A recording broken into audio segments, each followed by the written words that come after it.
retirement brought Sam Granger peace, until Belinda Crowley moved in next door with a clipboard and a smile sharp enough to cut fence wire.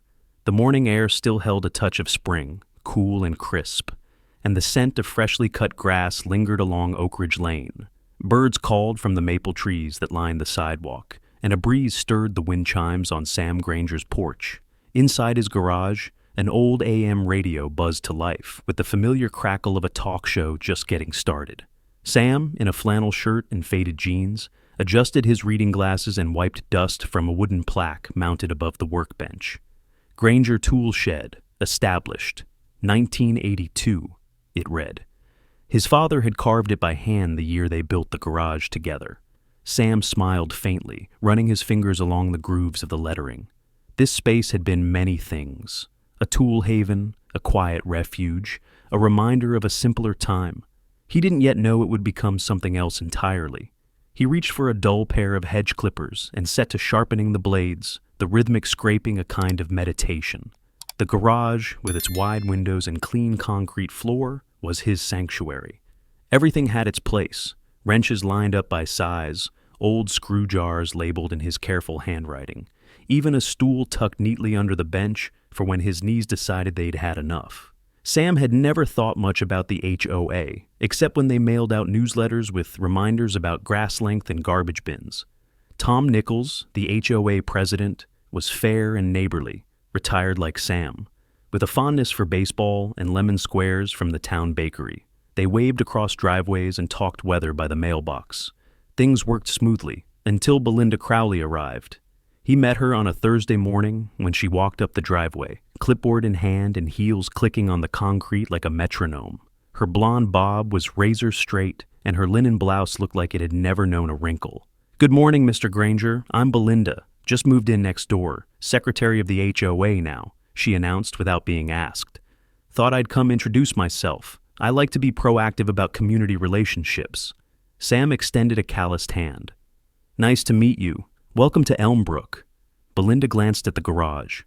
"This your workspace? It's quite spacious. Shame it's not being used for, say, community storage. We've had folks asking about space for seasonal decor, folding chairs, that sort of thing." Sam tilted his head. "I use it just about every day." "Oh, of course, she said with a too-wide smile. "Just brainstorming. You know, underutilized spaces in the community can be such opportunities." Sam nodded slowly, already sensing the direction of her thoughts. The next week, a pale blue envelope appeared in his mailbox. It was a community courtesy notice, signed by Belinda. The letter gently reminded residents to be mindful of shared spaces and mentioned the benefits of voluntary participation in HOA improvement initiatives. Nothing specific, just language that danced around intention. Sam folded the letter and filed it under "Curious" in his mental drawer. Days passed, and life went on. He met Ruby Ellis outside Penny's diner one morning. She ran the local bake sale and made a mean blueberry coffee cake. They chatted over coffee and takeout cups while watching high schoolers hang decorations for summer kickoff events. Ruby rolled her eyes when he mentioned Belinda's clipboard. "She offered to catalog my yard gnomes," Ruby said, shaking her head. "Said they might count as visual clutter." A few days later, a soft rain fell on Elmbrook. Sam had just finished his usual breakfast at Penny's and drove back home through misty streets. As he turned into his driveway, he slowed the truck, then stopped entirely. A white Lexus SUV was parked under his open carport. Sam sat for a moment, watching the water slide down its windshield. On the front porch next door, Belinda stood with a travel mug in hand and gave a cheerful wave. "Temporary," she called through the drizzle. "Street's got standing water near my driveway. Didn't want to risk it." Sam rolled down his window halfway. "You could have knocked. I'd have moved my truck." "I saw it was empty, so I assumed. Thanks again. You're a peach." She turned back into her house, leaving Sam to park on the curb. He said nothing, but later that evening, after dinner and a crossword, he found a neatly typed note taped to his door. "Thanks for being neighborly, Belinda." He stared at the note for a while, then walked back to the garage, still damp from the storm. The old plaque above the bench gleamed faintly in the lamplight. Sam reached into a drawer, pulled out a set of spare keys, and unlocked a cabinet he hadn't touched in months. From inside, he retrieved a brass padlock and a heavy-duty latch. He measured carefully, drilled precisely, then screwed the latch to the inside frame of the garage door. The lock clicked shut with a satisfying finality. As he stepped back, he muttered to no one in particular. One time might be an accident. 2 times is a plan. The next morning, a group HOA email arrived. A new draft policy. Emergency Shared Parking Initiative, sponsored by Belinda Crowley. The second time Belinda used his garage, she didn't leave a note. She left her yoga mat on the passenger seat. It had been almost 2 weeks since the HOA newsletter mentioned emergency parking flexibility. The phrasing was vague enough to mean anything or nothing, but Sam had a strong suspicion who inspired it. He hadn't responded to the first email blast. He figured if he ignored it long enough, it might fizzle out like a summer rain on the blacktop. But ignoring Belinda Crowley was like trying to ignore humidity. No matter how still you stood, it still found its way under your skin. The air was thick that afternoon, the kind that made paint dry too slow and tempers flare too fast. Sam had returned from the grocery store with a trunk full of peaches, flour, and iced tea mix. As he rounded the corner of his driveway, he stopped mid-roll. There it was again, the white Lexus SUV, sitting comfortably inside his garage. The garage door had been left open, which wasn't unusual when Sam ran quick errands. He blinked, leaned against the steering wheel, and exhaled a breath that sounded more tired than angry. He parked on the curb and approached the garage. The passenger seat of Belinda's car held a rolled yoga mat and a reusable water bottle with motivational stickers. No note this time, no wave from the porch. He walked back to the house, set down the groceries, and headed straight for the drawer where he kept the manual. By evening, he had installed a basic motion-activated camera just inside the garage, pointing toward the entry. It was discreet, nearly invisible under the shelf. Then he reset the keypad code to something more obscure, wiped the memory on the unit, and tested it 3 times to be sure. Lastly, he drafted a short email, firm, not rude. Hi, Belinda. I noticed your vehicle was in my garage again today. As a reminder, my property is not designated for community use. I've updated the keypad and respectfully request you not use my space without explicit permission. Thank you for understanding. He reread it, tweaked a comma, and hit send. The reply came 2 hours later, not just to him, but to the entire HOA board. Subject, community harmony, and neighborly consideration. Belinda's message praised the ideals of shared resources, mutual support during unpredictable weather, and nurturing the kind of neighborly trust that builds real community. She mentioned a regrettable overreaction by a particular resident and closed with a quote about generosity. Sam noted the CC line, Tom Nichols, 2 other board members, and the HOA's legal liaison. The next morning at Penny's Diner, Ruby slid into the booth across from Sam, holding her tea like it was a compass.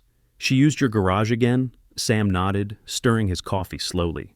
Left her yoga mat this time. She's got gall, Ruby said. Also the nerve to quote Maya Angelou in a weaponized HOA email? That's new. Sam raised an eyebrow. Didn't catch that part. Oh, I read the whole thing, loudly, to the cashier and Greg Atwood. As if summoned, Greg approached their table, holding his cup of decaf with both hands. You still got that plat map from your dad? He asked. The one he used to complain about the lot lines back in the 80s?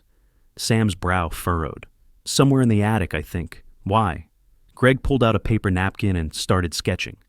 See, the way Oak Ridge was redrawn in 91, lots shifted a bit, but your dad's land, never subdivided, never adjusted. I'd bet money the current HOA boundaries are drawn off assumption, not deed. Sam's eyes narrowed. You think Belinda's house might be? Maybe not the house, Greg said, but the patio, the fence, maybe even the back corner, worth looking into. That night, Sam sat on the attic steps, boxes surrounding him like sleeping dogs. He unfolded a yellowed plat map, the edges curled and fragile. In one corner, his father's handwriting in faint pencil. East boundary, Granger family lot, never subdivided. He exhaled slowly, rubbing his fingers over the scrawled letters like a priest reading scripture. He didn't know what it meant yet, but it felt important. The next morning brought heat and stillness, the kind that pressed into the walls. Sam worked in the yard, then showered and made a sandwich.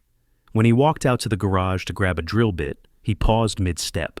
The door was slightly open. Inside, the Lexus sat once more. Sam didn't move. The new keypad code had been changed just 4 days ago. The only way in was with that code, or if someone had memorized the old one before he reset it.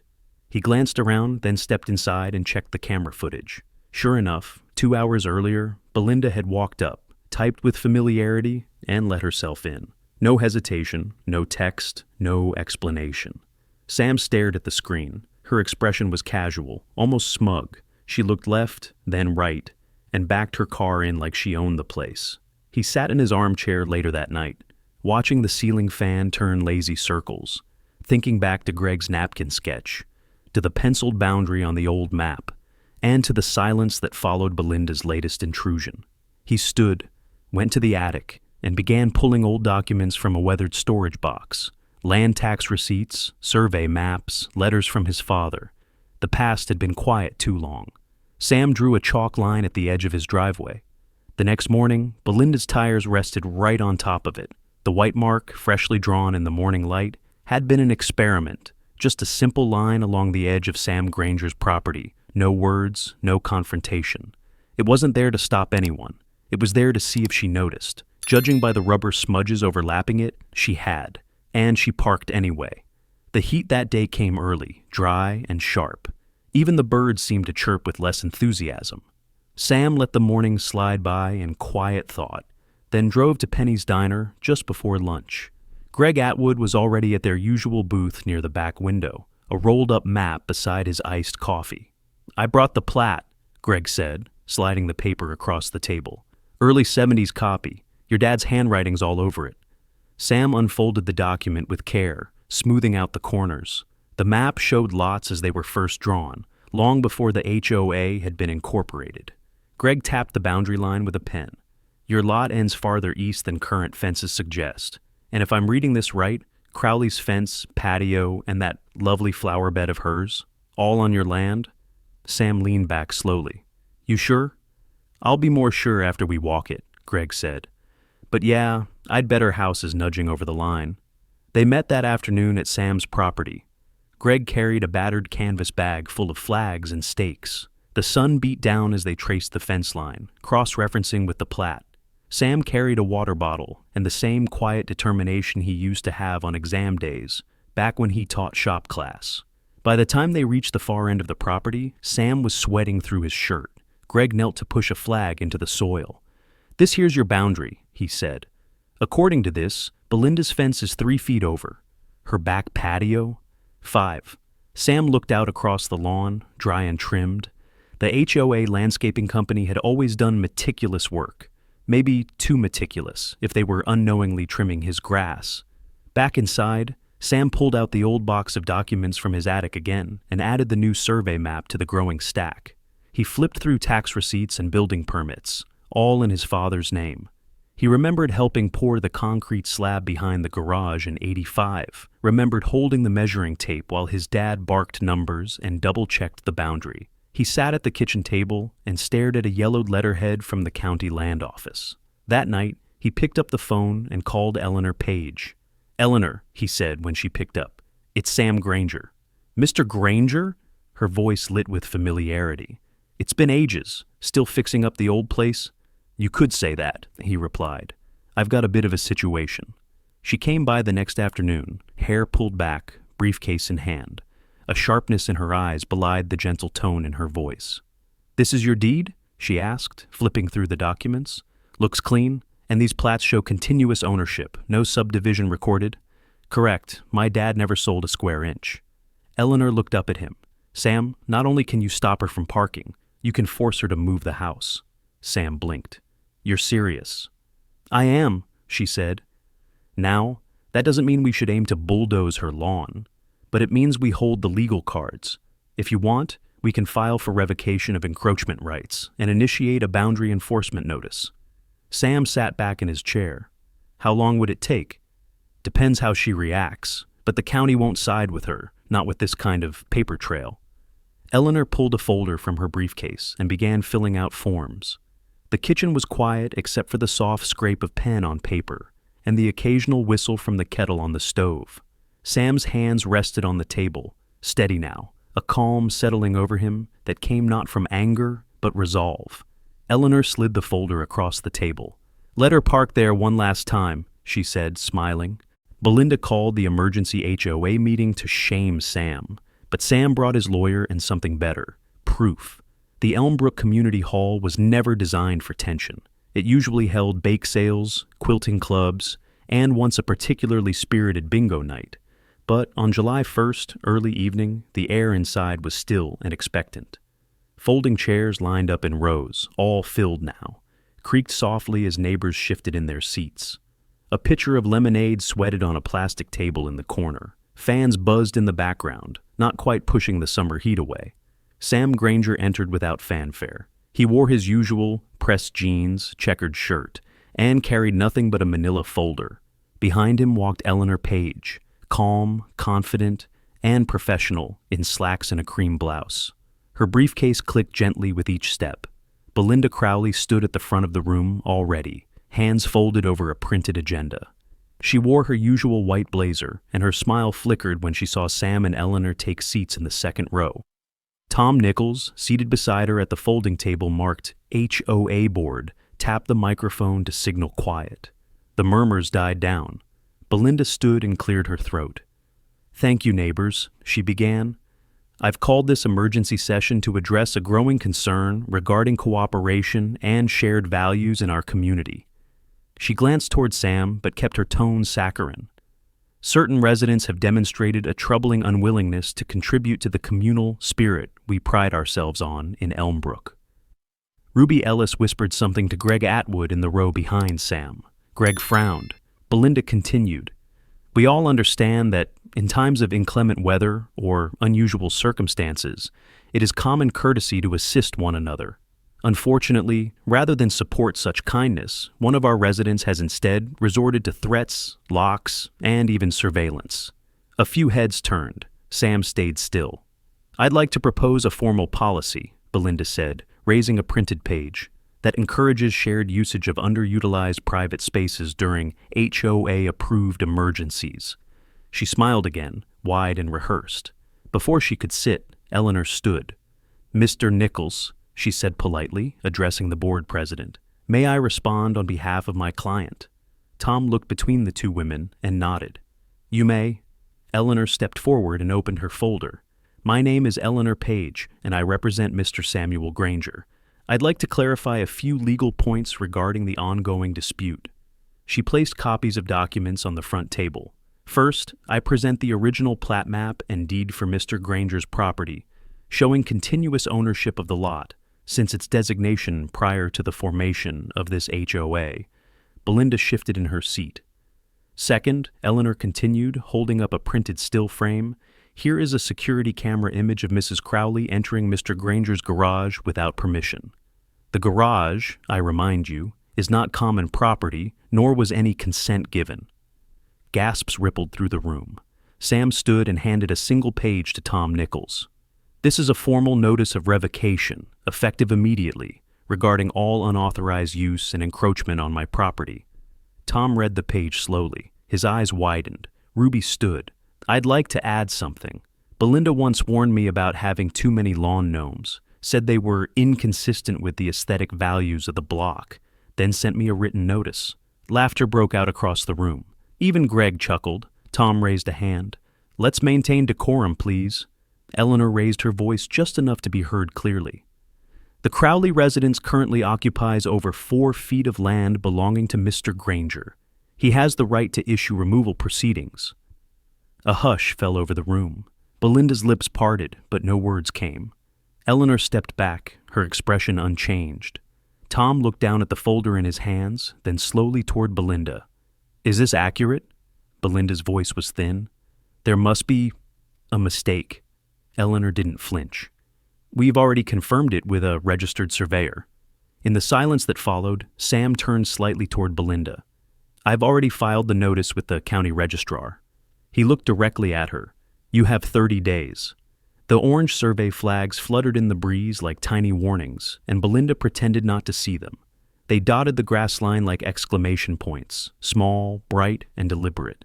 Sam had placed them the day before, walking slowly behind Greg Atwood, who moved with the steady precision of a man who'd measured half the town over the past 40 years. Each flag marked a truth once buried beneath HOA assumptions and polite silence. Now, those truths stood upright in Belinda Crowley's flower bed. The morning was still and dry, and Elmbrook seemed to hold its breath. Birds chirped, but low. Sprinklers ticked and hissed. Even the breeze came gently, as if reluctant to stir conflict. Sam hammered in a new stake at the edge of his driveway, aligning it with the boundary Greg had confirmed 3 times. A few feet away, Belinda stood beside her Lexus, arms crossed, sunglasses masking her eyes. Not a word passed between them. That afternoon, Sam received an email from Belinda. It was stiff, defensive. She claimed the original maps were outdated, that shared community standards superseded legacy boundaries. She cited cooperative precedent and claimed he was setting a dangerous example of isolationism. The message lacked teeth and substance. Eleanor replied on Sam's behalf, calm, precise. Her email included county-recognized plats, time-stamped survey footage, and the already filed revocation documents. It ended with a single line, "Should this continue, Mr. Granger will be forced to seek enforcement through municipal code." 2 hours later, the HOA sent a brief notice to all residents. Subject: concerning boundary discussions. The Elmbrook HOA respects property rights and will not intervene in disputes deemed private matters between neighbors. As always, we encourage respectful resolution, but assume no legal responsibility. Sam folded the letter and placed it in a drawer. The next morning, a hand-painted sign appeared on his lawn. Private property, no trespassing, by order of owner. Ruby walked by that afternoon, dropping off a pie in a foil tin. She looked at the sign, then at Sam, and simply nodded. "She's been real quiet lately," she said, eyes flicking toward the Crowley residence. "Quiet's a start," Sam replied. But the quiet didn't last. Late that evening, as the shadows stretched across the street and Sam stepped out to water the hedge line, he saw it, Belinda's Lexus, once again parked across his driveway, blocking access to the garage. It was a final act, not loud or brash, just placed like punctuation. She was drawing her own line now. Sam didn't hesitate. He called the non-emergency number. Officer Blake arrived 20 minutes later, stepping out of his cruiser with the calm weariness of someone who'd handled everything from runaway goats to neighbor feuds over mailboxes.